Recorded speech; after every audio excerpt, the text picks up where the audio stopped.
ઉઠી ગયા તમે? હા, થઈ ગઈ પૂજા? હા, થઈ ગઈ. અરે વાહ, ખરેખર સવાર સવારમાં તું આ ભક્તિમાં અને પૂજામાં તો લિંગ થઈ જાય છે. તો કરવી જ પડે ને, મારી સાથે સાથે તમે પણ નથી કરતા હવે? હા, પહેલા તો હું નહોતો કરતો. પહેલા હું સવારે ઉઠીને ફ્રેશ થઈને મમ્મીને પગે લાગીને ઓફિસ જતો રહેતો. ક્યારેય ભગવાનના મંદિર સામે હાથ જોડીને ઊભો ન રહેતો. પણ જ્યારથી તું આવી છે ને ત્યારથી મને પણ એમ થાય છે કે થોડી વાર ભગવાન પાસે હાથ જોડીને બસ પ્રાર્થના કર્યા કરું. ખબર નહીં કંઈ માગું કે ન માગું, પણ શાંતિ બહુ મળે છે. હે ને, મળે છે ને. હા. મેં તમને પહેલા જ કહ્યું હતું ને કે તમે પૂજા પાઠ કરશો ને તો મનને બહુ જ શાંતિ મળશે. સાચી વાત છે. હવે તને ખબર છે આજે બહુ ખુશીનો દિવસ છે મારા માટે. એવું? એવું તો શું છે આજે? આજે કઈ છે નહીં. નોર્મલી એઝ યુઝ્યુઅલ હું ઓફિસે જ જાઉં છું, પણ ઓફિસે આજે મારું સન્માન થવાનું છે. પૂછ કેમ? કેમ? કેમ કે હા, ઓફિસની અંદર સૌથી હાર્ડ વર્કિંગ મેં કર્યું છે. બોસ મારા ઉપર પ્રભાવિત થઈ ગયા છે. આવું ક્યારે થયું નથી. આ તો ચમત્કાર કહેવાય. બોસ સામેથી બધાને ભેગા કરીને મારું સન્માન કરશે. અરે વાહ, આ તો બહુ જ ખુશીની વાત છે અને પ્રાઉડની પણ વાત છે કે મારા હસબન્ડનું આજે સન્માન થશે બધાની સામે. હા, થેન્ક યુ. અરે પણ તમે મને શું કામ થેન્ક યુ કહો છો? કેમ? તને જ કહેવું પડે ને. આ બધું તારા કારણે જ થયું છે. તું જ્યારથી લગ્ન કરીને આ ઘરમાં આવી છે ને, મારી વાઈફ બની છે, ત્યારથી મારા ગુડ લક ચાલુ થઈ ગયા છે. ત્યારથી બધું જ સારું થાય છે. ક્યારેય કોઈ દિવસ એવું નથી બન્યું કે મારું કોઈ કામ અટક્યું હોય. મેં જે ધાર્યું ના હોય ને એ કામ પણ તારા આવવાથી પૂરા થઈ ગયા છે. એટલે ખરેખર તો મારે તારું સન્માન કરવું જોઈએ. આપણે બંને કરીએ. હા, તું ઊભી રહે. અરે સુષ્માજી, તમે ખરેખર મારા ઘરમાં આવીને મારા ઘરને રોશન કરી દીધું છે અને એના માટે હું તમારો ખૂબ ખૂબ આભાર માનું છું. આદિ, તમે પણ છે ને, સાચું કહું ને તો આ બધું છે ને તમારી સાચી ભક્તિ અને લાગણીના લીધે જ થયું છે. ક્યારેક ક્યારેક છે ને ક્યારેક કોઈ વ્યક્તિ નિમિત્ત બની જતું હોય છે. આ બધાના થવા પાછળનું કારણ કદાચ તમારું નિમિત્ત હોવ. મારું ઘરમાં આવું અને તમને આવી બધી સરસ સરસ ગુડ ન્યૂઝ મળવી. બહુ સારું કહેવાય. તું જે માને તે, પણ મારા માટે તો બધું તું જ છે. હા, સારું, ચાલ. હવે સન્માનમાં લેટ થઈ જશે, સારું નહીં લાગે. હા હા, તમે જાઓ અને વહેલા આવજો આજે. હા, સારું, ચાલ. Bye bye. Bye bye, take care. સાચે જ હું એટલી નસીબવાળી છું ને કે મને આટલું સરસ સાસરું મળ્યું છે. મારા સાસુ પણ એટલા સારા છે અને હસબન્ડ તરીકે આદિ પણ બહુ જ સારા છે. Thank you, thank you, thank you so much.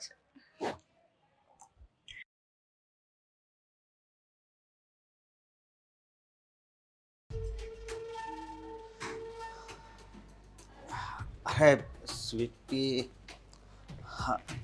તે હજુ ચા નથી બનાવી? હા, તને કહું છું. નથી બનાવી. કેમ? દેખાણી એકેય જગ્યાએ ચા મૂકેલી છે. હા, પણ તું આ શું કામ કરે છે? મારે ઓફિસ જવાનું મોડું થાય, તને ખબર છે ને? હે, ઓફિસ જવાનું મોડું થાય છે? અહીંયા મેં મારી ડિમાન્ડ કંઈક મૂકી છે, ઈ તો ડિમાન્ડ દેખાતી જ નથી આપણાને. હવે તારી ડિમાન્ડ પૂરી કરી કરીને તો હું અડધો થઈ ગયો છું, તને ખબર છે ને? આખે આખા છો, આ પેટ બહાર નીકળી ગયું છે ને અડધા થઈ ગયા તમે. વાહ. હવે એ તો મારું મન જ જાણે. મન જાણે કે ના જાણે, તમને ખબર છે ને મેં તમને કહ્યું હતું કે મારે ગાડી જોઈએ છે. આ કેટલો ટાઈમ થયો? કેટલા ટાઈમ પહેલા મેં વાત કરી હતી, હજી મારી ગાડી આવી નથી. જો હા, સાડીની વાત હોત ને તો હું તને 2 કલાકમાં લાવી આપત, પણ આ તો ગાડીની વાત છે. 10 લાખ રૂપિયા મારે ક્યાંથી કાઢવા? તને ખબર છે ને કે મારો પગાર પણ કેટલો છે? હા, તમારું ને આ દર વખતનું થઈ ગયું છે.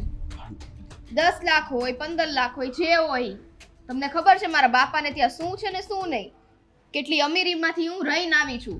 અને હા, આ તમારી લાડલી બેન, એ તો ત્યાં એ જલસા કરે છે મારા બાપાના રાજમાં અને મારા ભાઈના રાજમાં, કારણ કે એને તો અહીંયા કાંઈ જોયું જ નથી.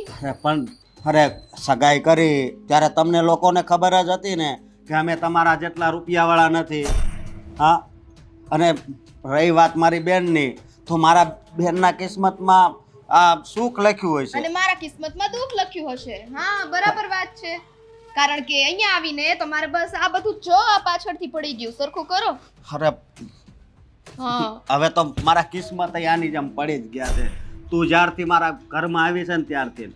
તમને આટલું બધું હોય ને તો તમારી રીતે બધું કામ કરતા થઈ જાજો, બરાબર જો છે? મારી વાત સાંભળ, આગળ 1.5 લાખ ની વાત હોત ને તો હું તને લાવી આપત, પણ આ 10 લાખ રૂપિયા મારે ક્યાંથી ઈ કાઢવા? જ્યાંથી કાઢવા હોય ત્યાંથી. મારે છે ને બીજી એકેય વાત નથી સાંભળવી. તમારે કામે જાવ હોય તો અત્યારે જાવ, ચાય બાર પી લેજો. જ્યારે મારી ડિમાન્ડ પૂરી થશે ને ત્યારે હું તમારા બધા કામ કરીશ. અને મારે હવે સેલ્ફી લેવી છે. તમે જાઓ ને, આમાં આવશો, તમે જાઓ. કેવી ઘરવાળી ભટકાણી છે. એ સારી જ છે. ઓ, તમારા ઘર કરતા તો સારી જ છું. મમ્મી, લો આ તમારી ચા.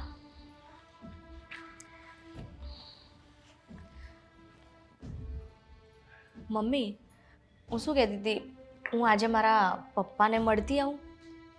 કા હમણાં તો જઈને આવ્યા છો સુષ્મા બહુ, પાછું કાં જવું છે બાપાના ઘરે?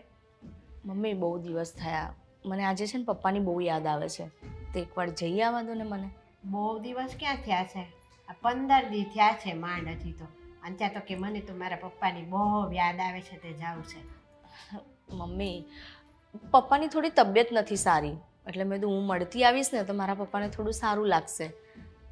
પપ્પાની તબિયત સારી નથી ને તો ત્યાં તમારે મળવા જવાની જરૂર નથી. મારી દીકરી છે જ તમારા પપ્પાનું ધ્યાન રાખવાનું. એ છે ને તમારા પપ્પાને હાચવે જ છે, નથી હાચવતી એવું નથી. હા મમ્મી, મને ખબર છે કે સ્વીટી ભાભી બહુ જ ધ્યાન રાખે છે મારા આખા ફેમિલીનું, પણ હું જઉં ને તો ભાઈને મળતી આવું, સ્વીટી ભાભીને મળતી આવું, પછી તમે જે પેલી સાડી આપી હતી ને એ પણ હું સ્વીટી ભાભીને આપતી આવું. એ તમારે છે ને એવું કાંઈ વેવલું થવાની જરૂર નથી સુષ્મા બહુ. મારી દીકરીને આ છે તમારી જેમ 15 દીએ ને 15 દીએ કાંઈ અહીંયા આવે છે? આ એના બાપાનું ઘર છે, એને નહીં થતું હોય માને મળવા જાઓ, ભાઈને મળવા જાઓ. પણ મમ્મી, મારો ભાઈ તો કહે છે જ એને કે તારે જવું હોય તો તું ભલે જા, પણ એ જ નથી આવતા. કઈ દીકરીને માવતરના ઘરે આવવાનું ન ગમે? તમે તમારા માવતરનું ઊંચું ન રાખો સુષ્મા બહુ, બરાબર છે? મને ખબર છે કે તમારા માવતર કેવા છે. મારી દીકરીને ન આવવા દેતા હોય ને તો જ મારી દીકરી ન આવતી હોય ને તમે ઢાંકોમાં તમારા મા બાપનો કે હા મોકલે જ છે પણ તમારી દીકરી નથી આવતી. મમ્મી, હું સવારે જઈને સાંજે પાછી આવી જઈશ. સવારે જઈને સાંજે પાછી આવી જઈશ? કોઈ દી વાયદે તમે પાછા આવ્યા છો? સવારે જઈને સાંજે પાછી આવી જઈશ કે દી આવ્યા છો પાછા? જાય એટલે અઠવાડિયાના તો ધામા હોય જ, અને અઠવાડિયા પછી અહીંયા આવે ને વળી 15 દી થાય એટલે વળી નવું કાંક બાનું કાઢે કે મારે તો મારા પપ્પાના ઘરે જવું છે, ફલાણું છે, ઢીકણું છે. મારી દીકરીને જ અહીંયા પિયરમાં કાંઈ કામ નથી હોતા? એને કોઈ સાજુ માંદું થતું જ નથી અહીંયા? મમ્મી, એવું નથી, તમે ઊંધું વિચારો છો. મમ્મી, જવા દો ને, હું સવારે જો હું હમણાં જઈશ ને તો હું સાંજે પાછી આવી જઈશ, બસ. હું નહીં રોકાવું મમ્મી. અને એક વાતમાં કહીએ છે ને એમાં સમજતી જ નથી. સારું, જઈ આવ. સારું મમ્મી, હું સાંજે પાછી આવી જઈશ. સાંજે હવે પાછી ન આવ ને આ વખતે તો તારા માટે છે ને તારા પિયર જવાનું બંધ હવે. સારું મમ્મી. સારું, જવાનું હોય ને બાપાના ઘરે તો ઘરના કામ ફટાફટ કરી અને પછી વહેલા જાવ ને તો વહેલું પાછું વળતું થવાય. હા મમ્મી. જા, ચાનો કપ લેતા જાઓ હવે.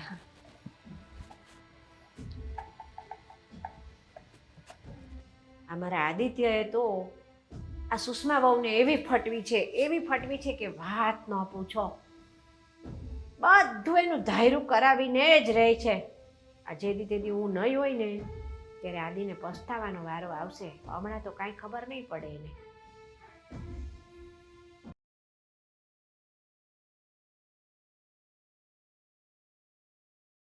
બધા ઘરના કામ કરવાના સવાર સવારમાં. ભાભી ભાભી ભાભી ભાભી અરે આ શું કરો છો? કઈક રીત હોય, આમ કપડા આખા મારા ઓલા કરી નાખ્યા. અરે શું કપડા ઓલા કરી નાખ્યા? મેં તમને એકદમ સરપ્રાઈઝ આપી. મને એમ કે ભાભી બી જશે. હા તો બીજ ગયું. અને આ તમારી પધરામણી કેમ પાછી અહીંયા થઈ? મને પપ્પાની બહુ યાદ આવતી હતી એટલે હું મળવા આવી ગઈ. અમને અમારા મમ્મીની યાદ આવે છે. અમે તો ઉઠીને સીધા પિયરે નથી ભાગતા. આ તમારું તો દર વખતનું થયું, સીધા આવી જવાનું પિયરમાં. અરે ભાભી તમે પણ જાઓ ને. તમને કોણ ભાઈ ના પાડે છે? પપ્પા ના પાડે છે તો હું વાત કરી લઉં. તમારો ભાઈ મને શું ના પાડવાનો હે? એની તો હેસિયત નથી મને કઈ વસ્તુ લઈ દેવાની. એક કાર માંગી હતી મેં એની પાસે. કારની ખાલી નાની અમથી ડિમાન્ડ હતી, ઈ એનીથી પૂરી નથી થતી. ના પાડવા આવે. ભાભી એવું નથી. જો ભાઈ છે ને સારું એવું વધારે કમાશે ને તો તમારી બધી ડિમાન્ડ પૂરી કરશે. મને ખબર છે મારો ભાઈલો એવો નથી. જેમ મારો ભાઈ કમાય છે. હા, કારણ કે અમારું પરિવાર તો રીચ ફેમિલી છે. અને આ તમારું કંઈક બોલીશ તો તમને ખરાબ લાગી જશે. આ તો ભાભી છે ને આપણા સામસામાં શક પણ થયા છે, એટલે વધારે કંઈ બોલાતું નથી. બાકી તમને ખબર જ છે હું શું કરી શકું અને શું નહીં. ભાભી મને ખબર છે, પણ તમે ચિંતા ના કરશો. તમારી બધી ઈચ્છા પૂરી થશે અને તમને જે કંઈ પણ જોઈતું હશે ને એ બધું તમને મળી જશે. બોલવાથી ખાલી મોઢું ચલાવવાથી બધી વસ્તુ નથી મળતી. એની પાછળ મહેનત લાગે છે. અને આ તમારા ભાઈમાં એટલી હેસિયત નથી કે આટલું કમાઈને મને 10 લાખ વાળી કાર અપાવે. અને મારો ભાઈ પાસે તો કાર છે, બંગલો છે, જે જોઈએ એ બધી વસ્તુ છે. એટલે તમે તો ફાવી ગયા છો. એટલે આપણને અહીંયા જે નાના પરિવારમાંથી આમ કહેવાય ને આકાશમાં ઉપર સ્વર્ગના લેવલે તમે તો પહોંચી ગયા છો અને મને સાવ નાખી દીધી છે તળિયે. ભાભી હવે આ બધું તો છે ને આપણા વડીલોએ મળીને નક્કી કર્યું છે ને. એવું તો છે નહીં કે આપણે જાતે નક્કી કરી લીધું છે. પણ મને ખબર છે મારો ભઈલો છે ને તમારી બધી ઈચ્છા પૂરી કરશે. એકની એક વાત ઈચ્છા પૂરી કરવાની હોય ને એને 10 વખત મારે કેવું ના પડે. એક વખતમાં ઈચ્છા પૂરી કરી જ દે. અને રહી શું તમે કહો છો વડીલોએ નક્કી કર્યું છે, વડીલોએ નક્કી કરી લીધું, બાકી મને નહીં પોસાય ને તો તમને ખબર જ છે સામસામા બંને સંબંધ ખરાબ થશે. કારણ કે જો હું અહીંથી સંબંધ તોડીશ તો મારો ભાઈ શું તમને એ ઘરમાં રાખવાનો છે? ભાભી છોડો આ બધી વાત. પપ્પા ક્યાં છે? કેમ? મારે પપ્પાનું કામ છે. હું પપ્પાને મળવા આવી છું. હા તમારું જ ઘર છે. જાઓ, અંદર જ હશે, બીજે કાંઈ તો હશે નહીં. હું આવું. પપ્પા પપ્પાની લાડલી દીકરી એ વહુનું પૂરું પડતું નથી.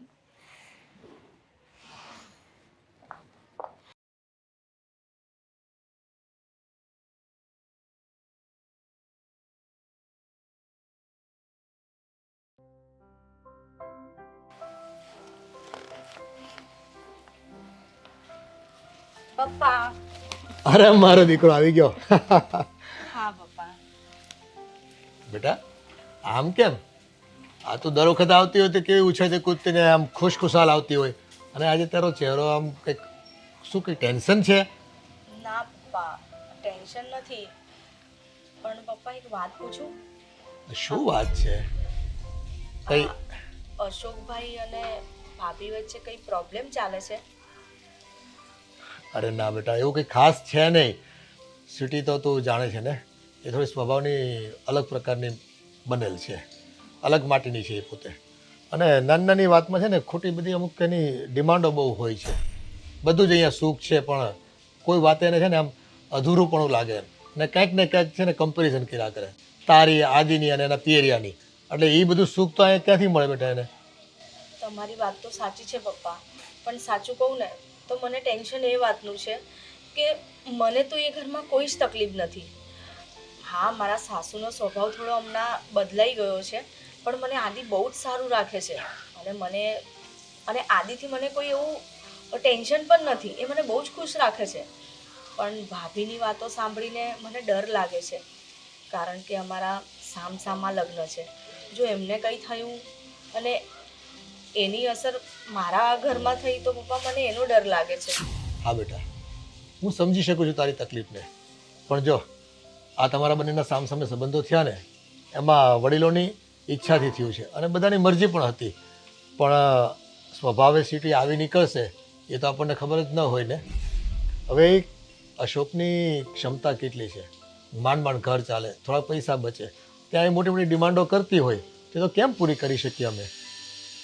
તમારી વાત સાચી છે પપ્પા, પણ મને ભાભીનો આવો બિહેવિયર જોઈને મને તો ટેન્શન થાય ને. ના ના, તારી વાત સ્વાભાવિક છે બેટા.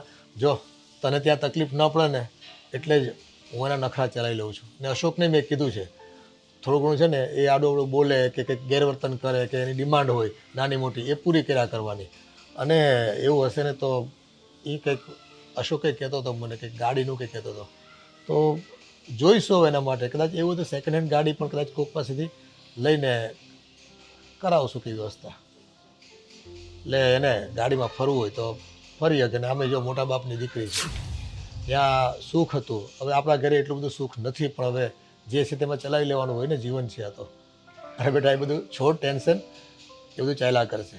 હું બેઠો છું ને હજી કરી લઈશ બેલેન્સ, બરાબર? થોડી તકલીફ પડશે પણ એક કામ કર, ઘણા દિવસથી છે ને તારા હાથની ચા નથી પીધી. આ વહુની ચા છે ને થોડીક એના જેવી કડવી હોય છે અને મારે મીઠી ચા જોઈ. બસ તું આવી છે ને તો થોડીક મીઠી ચા પીએ આપણે. હા પપ્પા, હે ને? મસ્ત 2 કપ ચા બનાવો, આપણે બેવ પીએ. સારું ચલો. ચાલો. હા અને પપ્પા, તમે તમારી દવા લો છો કે નથી લેતા? બસ થોડી ઘણી લઈ લઉં છું, બાકી તને યાદ કરી લઉં છું દવાના બદલામાં. ચલો પપ્પા. ઓહ. ચલો.